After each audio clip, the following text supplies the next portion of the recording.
Bueno, el primero que publicó era Pensar Medio Oriente, porque pues ocurrió que de repente, pues, no, pasó ISIS y le pasó encima a este lado del mundo y no entendíamos nada, y todos estábamos con cara de, ¿what? ¿Qué está pasando? No entendíamos ahora sí que en buen español, discúlpeseme, un carajo, no entendíamos nada, y él tuvo a bien escribir un libro que se llamaba Pensar Medio Oriente.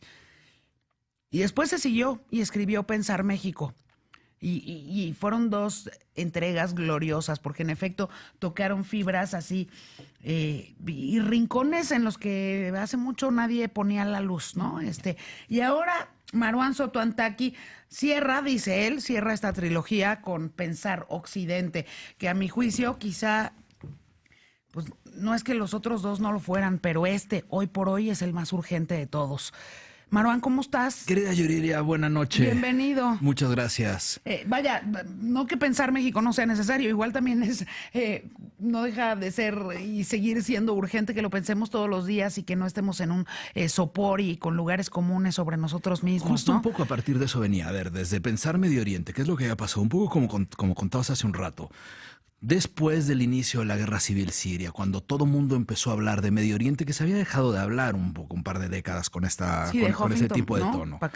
Después con el Daesh, con los atentados en Europa, para mí era necesario tratar de sentar las bases para poder tener una conversación con las herramientas mínimas necesarias, desde mi perspectiva, obviamente sujeta a algún error, pero al menos me he dedicado parte de mi vida a esa zona del mundo, a tener las herramientas necesarias con las que entenderemos por qué Medio Oriente es importante, por qué el Islam, qué carajos es el Islam, por qué se están peleando, por qué Siria y demás. Para tratar justo de pavimentar un poco esos lugares comunes que nos hacían pensar que todo lo árabe era musulmán, que todos los árabes son petroleros y que todo era culpa del mundo occidental. Mientras escribía ese libro salió el cuaderno paralelo. Y que todos eran Osama Bin Laden, porque no sabíamos otra cosa sobre ellos. Eso digamos, a mí me pasa, ¿no? Todavía en algunos momento. aeropuertos. Todavía hay quien Claro. me toma así. Al mismo tiempo, mientras escribía ese libro, salió en el cuadernito de al lado el otro territorio al que me debo, como mitad sirio, mitad mexicano, en el que me di cuenta que también estaba rodeado de los lugares comunes y más en el proceso electoral, que Con aparte muchas fue en sombras de realidad, ignorancia, además, ¿no? más allá de las campañas, fue un proceso como de unos 2-3 años de las elecciones intermedias acá, donde teníamos que entrar a una discusión de a qué nos referíamos cuando hablábamos de un país que parecía o no se está desmoronando, o qué es lo que está sucediendo en México. Y tenía que explicarme a mí mismo un montón de cosas sobre el país en el que estoy viviendo. A la vez me di cuenta que los dos territorios, tanto el medio oriental como el mexicano, están sujetos al embate de algo mucho más grande que un solo territorio, y eso es Occidente. Cuando en Medio Oriente, en las primaveras árabes, hablábamos de alguna revolución en esas zonas, estamos hablando de un movimiento que tenía de árabe solo la localidad, porque era mucho más relacionado a las inquietudes de un ideario, quizá mítico si quieres, de lo que se percibía en una zona del mundo que es Occidente. Exacto, es como hablar de la mitología en Medio Oriente y de la mitología de Occidente, que tenemos la nuestra también. Y se entrecruza todo el tiempo. Y eso es a lo que ahora te das la tarea con Pensar Occidente, que me parece una belleza, porque es muy difícil. Pues es muy difícil ver los propios puntos ciegos. O sea, cuando uno forma parte de una determinada cultura, es dificilísimo ponerla a tela de juicio. Y un poco y el eso es a trabajo lo que Marwan ahora se un poco dedica, en los tres ¿no? fue eso, o sea, porque en Medio Oriente estaba desde la mirada de él, mitad pie, mitad afuera, ¿no? A partir de ser hijo de migrantes, pero que me permitía tomar cierta distancia. En México tomaba cierta distancia hacia el otro lado. Si a Medio Oriente lo veía desde México, a México lo veía desde el otro lado del Mediterráneo. Pero ¿cómo hacía para tratar de entender ese todo que está rodeando sin ni siquiera ser totalmente ese Occidente meramente geográfico? Cuando en México discutimos sobre si la democracia, separación de poderes, sobre si hay que tener referéndums o no, no estamos teniendo una discusión muy mexicana. Estamos teniendo una discusión absolutamente occidental. Absolutamente. Entonces, eso me lleva a distanciarme aún más, y eso quizá por eso es el último, porque es el que más trabajo me costó poder hacer eso, para poder darme cuenta que en Occidente no solo es ese Occidente de después de la Guerra Fría, donde era el Occidente solo capital, o sea, capitalista o no capitalista, o si Occidente solo es el imperio. Occidente es mucho más que eso. Occidente es una historia que yo la trato de contar y tuve que hacer un acto de arbitrariedad, porque si no me podría extender un poco más, y llevarlo a lo que llamo una breve historia de 2500 años. que ha tenido distintas etapas, distintos occidentes que nos permiten estar en el occidente de hoy. Y México es un país que se mueve bajo los cánones occidentales. Occidente ya llegó a un punto en el que no necesita ese territorio solamente europeo o solamente del norte de América, sino que invade absolutamente todo. ¿Es bueno o no es bueno eso? Y trato entonces de responderme esas preguntas que me podrían llevar a cuestionar sobre la democracia, sobre la legitimidad de los poderes, sobre qué es la república, sobre qué son los senados, sobre cuál es la historia del mundo y cómo ha reaccionado a través de la corrupción y cómo se ha contado a sí mismo, dividiendo en distintas etapas de un occidente, primero si quieres griego, después revolución industrial, después a partir sí de las revoluciones de principios del siglo XX, la revolución bolchevique es un invento totalmente occidental. Absolutamente, que eso es lo que digo, no quería yo interrumpirte, pero en efecto, incluso esa polaridad que conocimos desde mediados a finales del siglo pasado, entre la, ¿no? Que luego alguien tuvo a bien llamar la Guerra Fría y que de repente parecía que se estaba, ¿no? Estaba de repente renaciendo en los albores de este nuevo milenio, pero que en realidad hoy más que nunca nos quedó claro, ¿no? Además que no, pues más es un simulacro, que en realidad es un amaciato. Y que al mismo tiempo permite un nivel de retroceso que tenemos que cuidar. ¿Por qué? Porque eso, lo que está vimos atravesando hoy. Occidente, a partir de esta lectura que tú haces, y quiero preguntártelo antes de irnos a la pausa, porque quiero que sigamos platicando con Marwan Soto Antaki. Está Occidente experimentando algo así como un momento, está enfermo, ¿no? Está enferma. Occidente está en este momento viviendo un momento de fragilidad aterradora. Y ese momento de fragilidad tiene dos puntos. Uno, el que podemos ver en eventos como el de hoy, y otro, la necesidad de revisión de un modelo que desde, si quieres ponerlo solamente mitad del siglo XX para acá, estableció ciertas normas que tenían muchos errores, pero también muchos beneficios y necesita hoy revisarse. Más que enfermo, Occidente hoy está en crisis. Cuando nos referimos a lo de hoy, pues, digo, para que quienes se hayan quedado con cara de qué están hablando estos locos, me refiero a esta fotografía del día de hoy entre Donald Trump y Vladimir Putin. A la que le sumamos la visita al Reino Unido, a la que le sumamos la reacción de Trump en contra de la OTAN, a la que le sumamos la posibilidad o no de actuar de Naciones Unidas. La demanda que nos acaba de poner a nosotros los mexicanos junto con la Unión Europea, en fin, por el tema de todos los temas de los aranceles, en fin, pareciera que Occidente, hay momentos hoy por hoy que pareciera que Occidente está enloqueciendo.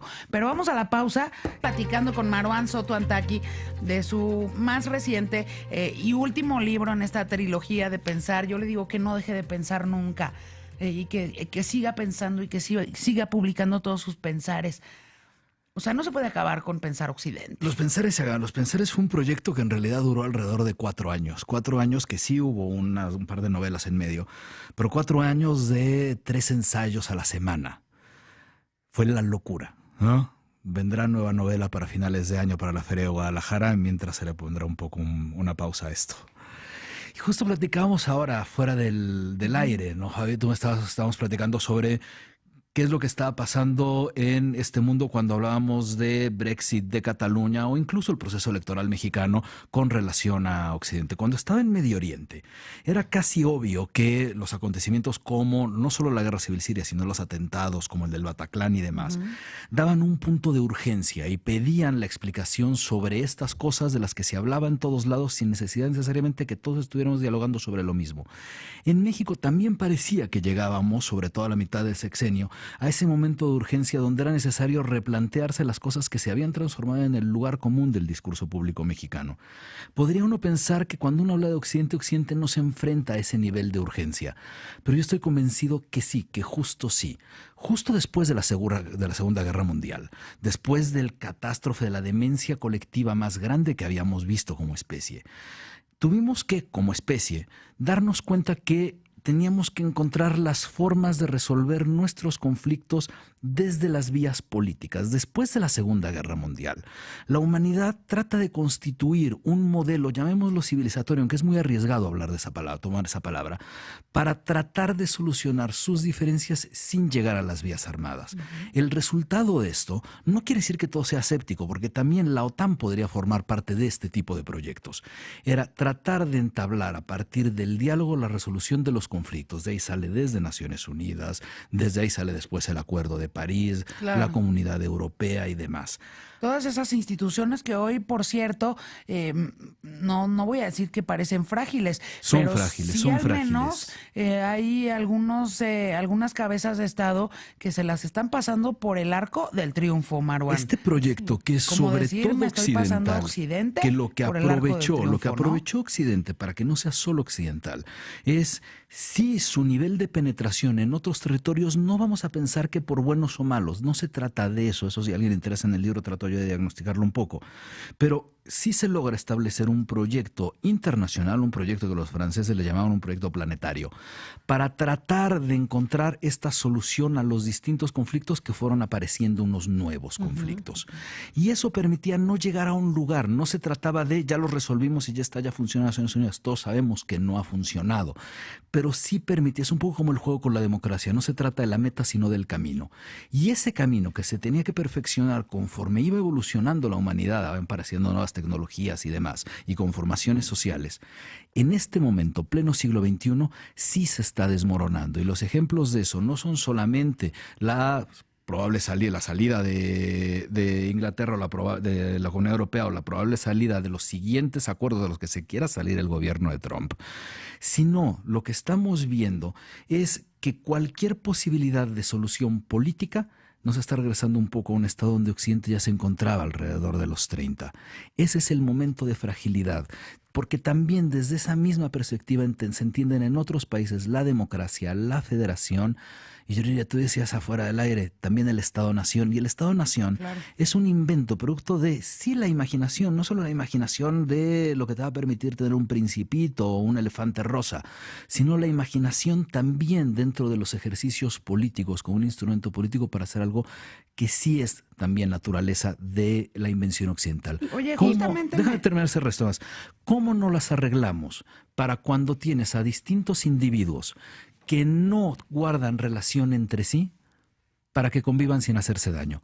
Por eso se inventó el Estado-Nación, y es eso lo que está hoy en riesgo. No, y comentar esto, de que si es nuestro referente, no solo político, sino cultural y de aspiración también, ver cómo están dirimiendo las diferencias, es decir, de repente un Podemos y luego no se logran los consensos en los congresos, en los parlamentos, y después vemos en Gran Bretaña un primer ministro que tiene que renunciar por la respuesta de una sociedad que decidió algo para bien o para mal. Entonces te va enseñando que tampoco esa vía del voto democracia te garantiza esa gobernabilidad que tienes que tejer desde los congresos. Y por eso es una construcción. Lo que trato un poco en Pensar Occidente es darle a un lector las bases con las que podría no necesariamente responderle cosas. No es mi trabajo responder, mi trabajo es hacer preguntas. Sí. Y que el lector también se haga preguntas donde podría quizá, cuando uno escucha que Trump le dice a la Unión Europea es ahora nuestro enemigo, quizá entender por qué eso sí es grave y poder tratar de entender las posibles repercusiones de declaraciones así o de eventos como la conferencia de prensa Putin-Trump de hoy. Pensar Occidente, Maruán Soto Antaki, editorial Taurus, ya a la venta en todos lados. Ya a la venta, presentaré el 1 de agosto en Polanco, me acompañará Javier Tello y Alberto Ruiz Sánchez. En Polanco. En Polanco. ¿En algún lugar en particular? El péndulo de Polanco. El péndulo de Polanco. Perfecto, pues ahí estaremos. Sí. Ay, muchas felicidades, Maruán. Gracias, querida Yuriria. Sigue pensando y publica todo lo que pienses, no, por favor. Y síguete preguntando cosas. Muchas Sigue gracias. preguntando y compartiendo esas preguntas con todos. Muchas gracias.